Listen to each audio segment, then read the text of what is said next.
হয়, ৰাজ্যত এতিয়া বান আৰু গৰাখহনীয়াই ভয়াৱহ পৰিস্থিতি ধাৰণ কৰাৰ সমান্তৰালভাৱে ঢেকীয়াজুলিৰ ৩ নং চিতলমাৰী আৰু বছাশিমলু অঞ্চলত যি বাঢ়নী পানীয়ে ভয়ংকৰ ৰূপ ধাৰণ কৰিছে, যাৰ ফলত এতিয়া ইয়াৰ লোকসকলে হাহাকাৰ কৰিবলগীয়া হৈছে। যি নেৰা নেপেৰা বৰষুণৰ ফলত ব্ৰহ্মপুত্ৰৰ যি জলস্তৰ বৃদ্ধি পোৱাৰ লগে লগে এতিয়া ইয়াত যি বাঢ়নী পানীৰ সৃষ্টি হৈছে আৰু বাঢ়নী পানীৰ ফলত সমগ্ৰ অঞ্চলটো প্লাবিত হৈ পৰিছে। আৰু ইয়াৰ যি ৩ নং যি চিতলমাৰী আৰু বছাশিমলু অঞ্চলৰ বহু লোকৰ ঘৰ দুৱাৰ ইতিমধ্যে বাঢ়নী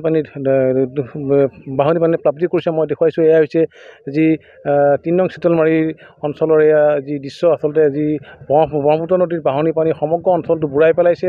তেওঁলোকৰ ঘৰ দুৱাৰ সা সম্পত্তি ইতিমধ্যে যি পানীত আচলতে ডুব গৈছে আৰু এতিয়া এইসকল লোকে আচলতে হাহাকাৰ কৰিবলগীয়া অৱস্থা হৈছে। আৰু এইসকল এতিয়া হাহাকাৰ কৰা লোকে ইতিমধ্যে তেওঁলোকে এতিয়া যি আচলতে মথাউৰিত তেওঁলোকে আশ্ৰয় গ্ৰহণ কৰিবলগীয়া হৈছে। গৰু ছাগলীৰ লগত তেওঁলোকে সহবাস কৰিবলগীয়া হৈছে। মই দেখুৱাইছোঁ আচলতে এইটো যি মথাউৰিত, এই মথাউৰিত এতিয়া এইসকল যি প্লাবিত হোৱা যিসকল বানাক্ৰান্ত ৰাইজে আচলতে এতিয়া এনেধৰণে তেওঁলোকে মথাউৰিত আশ্ৰয় গ্ৰহণ কৰিবলগীয়া হৈছে, গৰু ছাগলীৰ লগত সহবাস কৰিবলগীয়া হৈছে।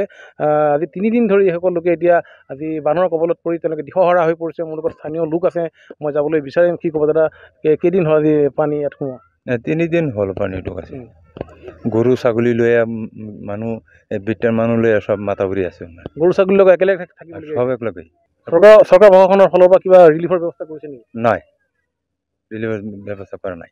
এইটো কোন জেগা হয়? এইটো 3 নং চিতলমাৰী, ঢেকীয়াজুলি। এতিয়ালৈকে ৰিলিফৰ ব্যৱস্থা কৰা নাই? নাই। আৰু এগৰাকী লোক আছে, মই যাবলৈ বিচাৰিম। কি ক'ব দাদা, কেইদিন হ'ল পানী সোমোৱা আপোনালোকৰ? আজি 3 দিন হ'ল পানী সোমাইছে। এতিয়া বোলে মথাউৰিত আশ্ৰয় ল'বলগীয়া হৈছে? এতিয়া মাতাবৰিত আশ্ৰয় লোৱা হৈছে। কিমান মানুহ আছে ইয়াত? মথাউৰিত কিমান মানুহ এতিয়া আশ্ৰয় লৈছে? আমি এতিয়া 60 ঘৰ মানুহ আশ্ৰয় লৈছোঁ মথাউৰিত। সকলো মানুহৰ ঘৰতে পানী সোমাইছে? সকলো মানুহৰ ঘৰতে পানী সোমাইছে। আৰু চৰকাৰৰ ফালৰ পৰা বৰ্তমান পৰ্যন্ত কিবা দিছে নে নাই ৰিলিফ? দিয়া নাই, এতিয়া দিয়া নাই।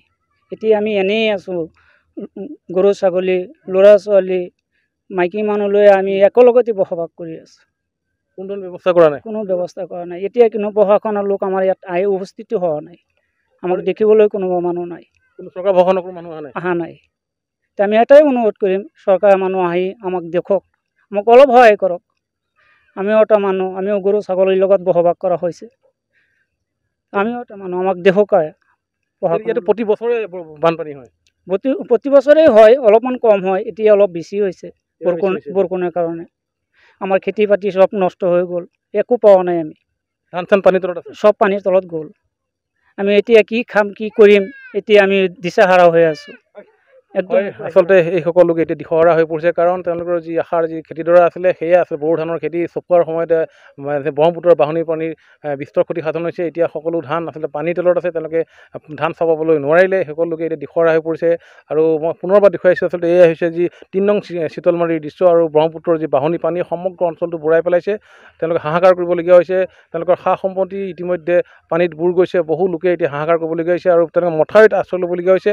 আৰু মথাউৰিতে গৰু ছাগলীৰ লগত সহবাস কৰি এইসকল লোকে এতিয়া এনেধৰণে বানাক্ৰান্ত লোকে তেওঁলোকে আজি 3টা দিন অতিবাহিত কৰিলে। তৎসত্ত্বেও কিন্তু চৰকাৰ প্ৰশাসনৰ ফালৰ পৰা বৰ্তমান পৰ্যন্ত এইসকল লোকক কোনো ধৰণৰ ৰিলিফৰ ব্যৱস্থা কৰা হোৱা নাই। আৰু এইসকল লোকৰ খবৰ ল'বলৈ বৰ্তমান পৰ্যন্ত চৰকাৰ প্ৰশাসনৰ কোনো লোক এই ঠাইত আহি উপস্থিত হোৱা নাই। তেওঁলোকে আহ্বান জনাইছে যে অতি শীঘ্ৰে এইসকল লোকক চৰকাৰ প্ৰশাসনে তেওঁলোকক যি পৰ্যাপ্ত সা সাহাৰ্য প্ৰদান কৰিব লাগে, ৰিলিফৰ ব্যৱস্থা কৰিবলৈ তেওঁলোকে চৰকাৰ প্ৰশাসনক আহ্বান জনাইছে।